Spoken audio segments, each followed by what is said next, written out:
मुख्यमंत्री भजनलाल शर्मा ने मुलाकात की। विधानसभा स्पीकर वासुदेव देवनानी से सीएम ने मुलाकात की है। स्पीकर के चैम्बर में यह मुलाकात हुई है।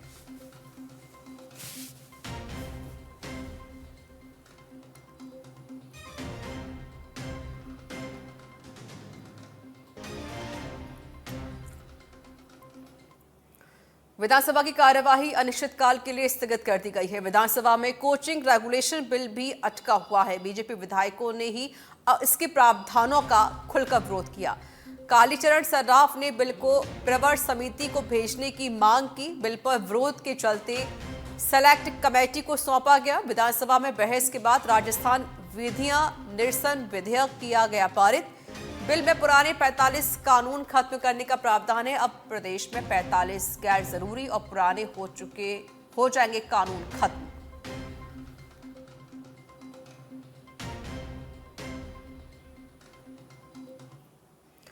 मुख्यमंत्री भजनलाल शर्मा ने सीएम आवास पर जन सुनवाई की। इस दौरान मुख्यमंत्री ने आमजन से न केवल मुलाकात की बल्कि उनकी समस्याओं को सुनकर मौके पर समाधान भी किया। इस दौरान सीएम ने अधिकांश परिवेदनाओं का मौके पर निस्तारण भी किया, जबकि शेष परिवेदनाओं को संबंधित अधिकारियों को शीघ्र निस्तारित करने के निर्देश दिए हैं। जन सुनवाई के दौरान आमजन ने राज्य बजट वर्ष 2025-26 में दी गई सौगातों के लिए आभार जताया। जन सुनवाई के दौरान मुख्यमंत्री भजनलाल शर्मा ने बबीता कुमारी को चिकित्सा सहायता और गायत्री को कैंसर की दवा उपलब्ध कराई। इस दौरान मुख्यमंत्री ने जयपुर विकास प्राधिकरण, नगर निगम, जन स्वास्थ्य एवं अभियांत्रिकी, सार्वजनिक निर्माण और चिकित्सा सहित विभिन्न विभागों से संबंधित आमजन की समस्याएं भी सुनी। समाजवादी पार्टी के सांसद रामजी लाल सुमन के मेवाड़ के वीर शासक महाराणा सांगा को लेकर दिए आपत्तिजनक बयान के खिलाफ विभिन्न संगठनों और लोगों में आक्रोश बढ़ रहा है। इसी कड़ी में चित्तौड़गढ़ सांसद सीपी जोशी राणा सांगा को लेकर आपत्तिजनक बयान देने वाले के खिलाफ कार्रवाई की मांग कर रहे हैं। ऐसे योद्धा के बारे में इस प्रकार की अनगढ़ बातें कर रहे हैं, मुझे लगता है कि ये सोची समझी षड्यंत्र है कांग्रेस पार्टी और बाकी अन्य विपक्षी दलों का, समाजवादी पार्टी के लोगों का, जो जानबूझकर इस देश और देश के योद्धाओं के ऊपर, सनातन के ऊपर और हिंदुत्व के ऊपर लगातार प्रहार करने का काम कर रहे हैं।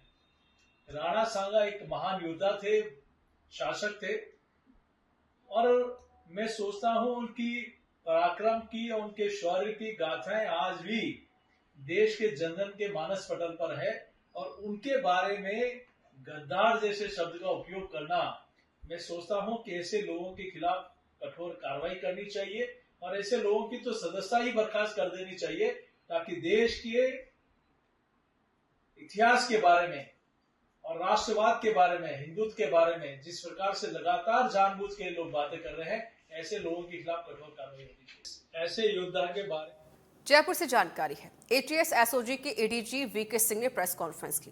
जेल प्रहरी भर्ती 2018 पेपर लीक प्रकरण को लेकर खुलासा किए गए। कहा कि जेल प्रहरी भर्ती 2018 पेपर लीक प्रकरण का मास्टरमाइंड गिरफ्तार। एसओजी ने जगजीत सिंह को गिरफ्तार किया है। जगजीत सिंह उस समय परीक्षा करवाने वाली कंपनी टीसीएस का प्रोजेक्ट मैनेजर था। साथ ही एक अन्य आरोपी चेन्नई से गिरफ्तार किया गया है।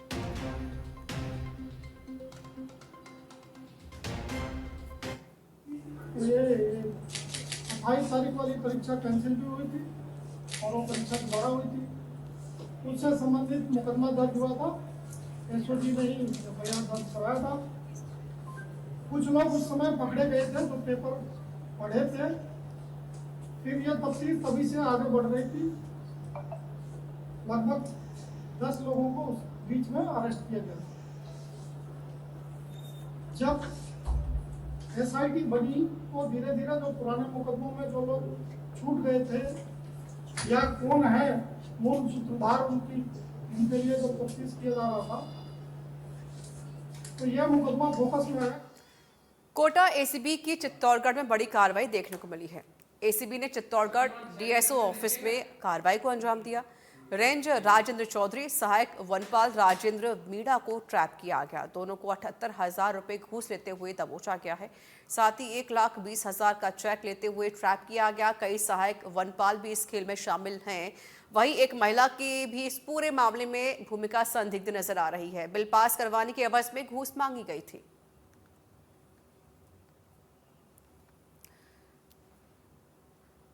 उस समय जब परीक्षा हुई थी ये 28 तारीख वाली परीक्षा कैंसिल भी हुई थी और वो परीक्षा दोबारा हुई थी। उससे संबंधित मुकदमा दर्ज हुआ था, एसओजी ने ही एफआईआर दर्ज कराया था। कुछ लोग उस समय पकड़े गए थे जो पेपर पढ़े थे। फिर यह तफ्तीश तभी से आगे बढ़ रही थी। लगभग 10 लोगों को उस बीच में अरेस्ट किया गया। जब एसआईटी बनी तो धीरे धीरे जो पुराने मुकदमों में जो लोग छूट गए थे या कौन है मूल सूत्रधार उनके लिए जो तफ्तीश किया जा रहा था। फार्मासिस्ट भर्ती को लेकर बड़ी खबर है। भर्ती को लेकर शिफू प्रशासन ने अंतिम सूची जारी कर दी है। 20 दिन से लगातार जारी था शिफू के बाहर प्रदर्शन। अंतिम सूची जारी होने के बाद जश्न का माहौल है। ढोल बजाकर लोग जश्न मना रहे हैं। बता दें कि ये जो अभ्यर्थी है लगातार प्रदर्शन कर रहे थे। 20 दिन से लगातार शिफू के बाहर प्रदर्शन चल रहा था, जो फिलहाल अब खत्म हो गया है।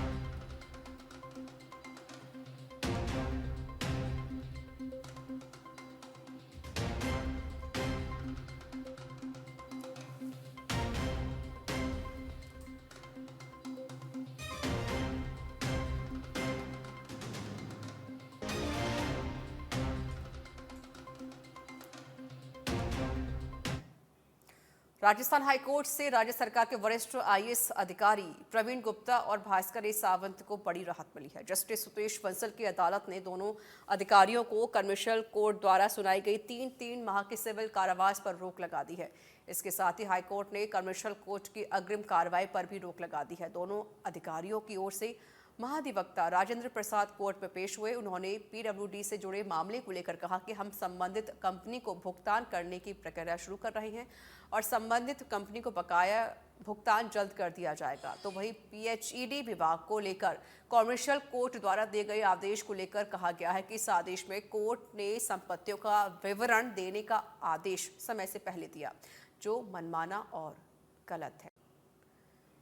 बीकानेर के खाजूवाला से खबर है। खाजूवाला पुलिस ने पकड़ी नशे की मिनी फैक्ट्री। 5.5 किलोग्राम डोडा पोस्ट के साथ 2 लाख से ज्यादा की बिक्री की राशि भी जब्त कर ली गई है। 11 की वाईडी में घर के अंदर गहरे गड्ढे में डोडा पोस्ट मिला। डोडा पीसने की मिक्सी मशीन मिली है। इलेक्ट्रॉनिक कांटा पैकिंग की थैलियां भी जब्त की गई है। 30 वर्षीय महिला भोलाबाई के खिलाफ एनडीपीएस एक्ट में मामला दर्ज किया गया है। आरोपी के पति के खिलाफ पूर्व में भी एनडीपीएस एक्ट में 4 मुकदमे दर्ज हैं। खाजूवाला के 11 केवाईडी का ही मामला बताया जा रहा है। हुआ है रामसागर झील में डूबी है नाव में सवार थे 4 युवक। 3 युवक अपने स्तर पर निकले, 3 बाहर निकले हैं। एक युवक की झील में डूबने से अभी सूचना नहीं मिली है। एक युवक अभी झील के अंदर मौजूद है। मौके पर मौजूद ग्रामीण अपने स्तर पर युवक की तलाश भी कर रहे हैं। हिंडोली रामसागर झील का ही मामला है। तो बड़ी जानकारी, नाव में 4 युवक सवार थे, जिनमें से 3 तो बाहर निकल कर आ चुके हैं, लेकिन एक युवक झील में डूब गया है। ये जानकारी सामने आ रही है। फिलहाल पुलिस मौके पर मौजूद है। जयपुर से खबर है। सिंधिका बस स्टैंड पर निजी पार्सल कंपनी की दादागिरी देखने को मिली है। पार्सल कंपनी मैनेजर ने रोडवेज चालक पर हमला कर दिया। बॉक्स ऑन पार्सल नामक कंपनी के मैनेजर पर हमला किया गया, ये आरोप लगे हैं। मैनेजर ने अपने सहयोगी के साथ बीकानेर डिपो के चालक पर हमला किया। सिर में चोट लगने से चालक घायल हो गया है। फिलहाल घायल चालक को सिंधी कैंप थाना पुलिस लेकर हॉस्पिटल पहुंची है।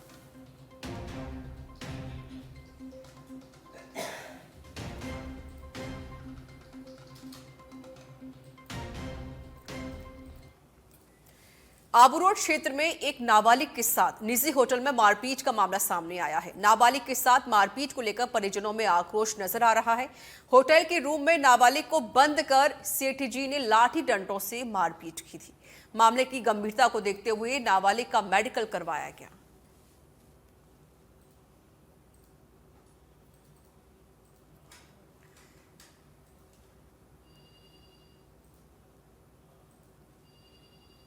कोटपुतली के हाईवे स्थित दीवान कट के पास एक बड़ा हादसा होते होते टल गया। तेज रफ्तार ट्रेलर ने एक कार को पीछे से टक्कर मार दी, जिससे कार बुरी तरह से क्षतिग्रस्त हो गई। गनीमत रही कि हादसे में कोई जनहानि नहीं हुई है। दरअसल कार दिल्ली की ओर जा रही थी, तभी तेज गति से आ रहे ट्रेलर ने उसे टक्कर मार दी। टक्कर इतनी जोरदार थी कि कार क्षतिग्रस्त हो गई। हादसे के बाद हाईवे पर लंबा जाम लग गया, जिससे यातायात प्रभावित हुआ है।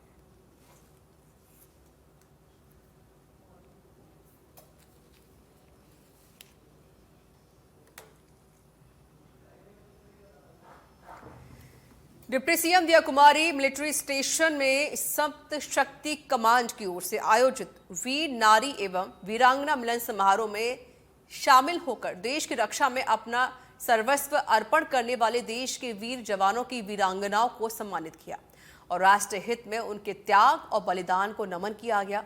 राजस्थान में 11,443 वीर नारियां हैं। समारोह में जयपुर, दौसा और अलवर जिले से 67 वीर नारियों ने भाग लिया है। इनके अलावा वीरांगनाएं, भूतपूर्व सैनिक, सेवारत सैनिक और उनके परिवार भी समारोह में शामिल हुए। डिप्टी सीएम ने राष्ट्र निर्माण में उनके अपार बलिदान और निस्वार्थ योगदान को याद करते हुए वीर नारियों को सम्मानित किया।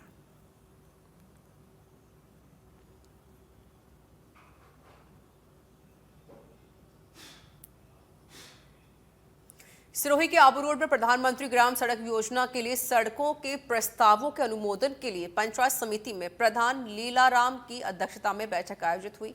बैठक में प्रधानमंत्री ग्राम सड़क योजना के लिए DRRP कैंडिडेट रोड एवं CNCPL comprehensive new connectivity list के प्रस्तावों का अनुमोदन किया गया। तो वहीं बैठक में 250 से अधिक की आबादी के गांवों को जोड़ने के लिए प्रस्ताव पारित किए गए। बैठक में विधायक मोतीराम कोहली, उप प्रधान ललित सांकला, सार्वजनिक निर्माण विभाग के अधिशासी अभियंता समेत कई अधिकारी मौजूद रहे।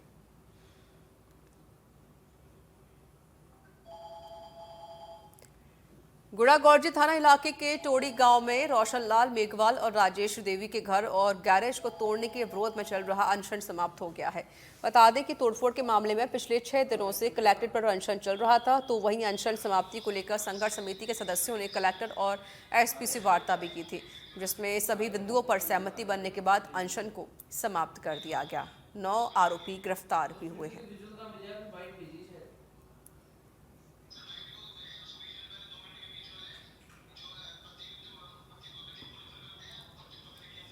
प्रतापगढ़ की रठाजना पुलिस को बड़ी सफलता हाथ लगी है, जहां पुलिस ने नकबजनी के मामले का खुलासा करते हुए 2 महिलाओं सहित 4 आरोपियों को गिरफ्तार किया। पुलिस के मुताबिक आरोपियों ने पीड़ित के घर से नकदी, आभूषण और 7 किलो अफीम चोरी की थी। तो वहीं अफीम को लेकर पुलिस अब तस्करी के एंगल से जांच भी कर रही है और चोरी के सामान की बरामदगी का प्रयास किया जा रहा है।